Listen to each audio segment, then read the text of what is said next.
अस्सलामुअलैकुम। ये रेडियो सदाए हुर्रियत जम्मू कश्मीर है। नसीमा खातून से मुख्य समाचार सुनिए। मोदी के लिए लज्जा, फ्रांस में राफेल डील पर पड़ताल। फ्रांस ने 2016 में भारत के साथ बिलियन डॉलर की राफेल डील में भ्रष्टाचार तथा फेवरेटिज्म की पड़ताल आरंभ कर दी।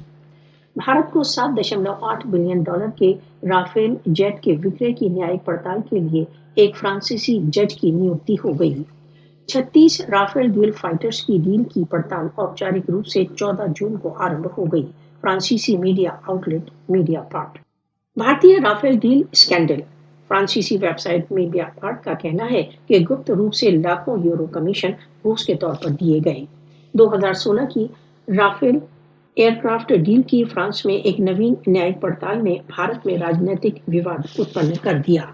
फ्रांसीसी वेबसाइट मीडियापार्ट का कहना है कि राफेल डील के लिए फ्रांस के डसॉल्ट एविएशन द्वारा अनिल अंबानी के रिलायंस ग्रुप को एक फाइनेंशियल गिफ्ट प्रदान किया गया था। राफेल डील की फ्रांसीसी पड़ताल के मध्य भारतीय विपक्षी दलों ने भारत में भी पड़ताल की मांग कर दी है। कांग्रेस ने राफेल डील में भ्रष्टाचार की पड़ताल के लिए एक संयुक्त पार्लियामानी समिति द्वारा पड़ताल की मांग की है।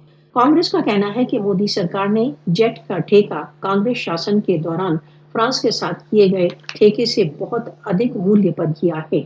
हिंदुत्व से संबद्ध भारतीय मीडिया भारतीय जनता पार्टी को लज्जा तथा अपमान से बचाने के लिए राफेल स्कैम की चर्चा नहीं कर रहा है।